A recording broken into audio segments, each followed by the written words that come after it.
आज इथं आलाय तर काय झालं, काय चर्चा आहे, कशासाठी तुम्हाला बोलवलं का तुम्ही स्वतः? मी स्वतः आलतो. मी परवा दिवशी पण स्वतः आलो होतो की तपास कुठपर्यंत चालू आहे, काय फॉलोअप घ्यायचं आहे माझ्यासाठी, मी काय करू शकतोय किंवा समजा त्यांनी काय काय केलेलं आहे सगळं ते मांडण्यासाठी मी परवा पण स्वतःहून आलो होतो, आत्ता पण आलो होतो.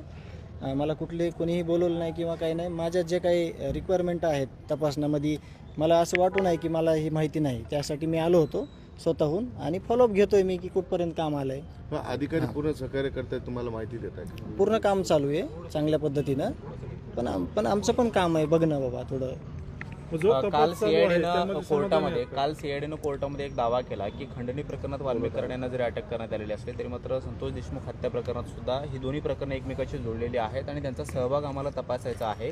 तपास अधिकाऱ्यांशी भेटल्यानंतर त्यांनी तुम्हाला काय सांगितलेलं आहे? ह्याबद्दल नाही चौकशी झाली, पण त्यांनी जे काही तपास केलेला आहे त्यांना काही आढळून आलं असेल म्हणून त्यांनी प्रतिक्रिया व्यक्त केली किंवा त्यांनी मांडला मुद्दा. आम्हाला त्यांच्याविषयी त्यांनी काही सांगितलेलं नाही. हत्या प्रकरणाच्या संपूर्ण सखोल चौकशीसाठी राज्य सरकारने SITची स्थापना केली आहे. जी मुख्यमंत्र्यांनी आधी जाहीर हां जे त्यांनी सभागृहात सांगितलं होतं ती SITची स्थापना झाली, तुम्हीच सांगितलं मला आत्ता. तर आम्ही त्याच्यात कुठले अधिकारी आहेत, कशा पद्धतीनं त्याचं काम असेल त्याची आम्ही माहिती घेऊ. आत्तापर्यंत सीआयडीनं जो तपास केला आहे किंवा वाल्मीकरण यांची अटकेची कारवाई असेल ती शरण जरी आले असेल तरी अटक करून पुढची जी काही प्रक्रिया सीआयडीकडून सुरू आहे त्यावरती तुम्ही समाधानी आहात? हे आरोपी ज्यावेळेस येतील राहिलेले आरोपी आणि सहआरोपी, मग त्यावेळेस मी तुम्हाला सगळ्यांना विशेष म्हणजे समोर तुम्हाला बोलून मी सांगेल या सगळ्या प्रक्रियेवर की किती समाधान झालं आहे किंवा काय विषय.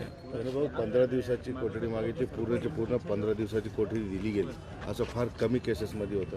काय वाटतं तुम्हाला?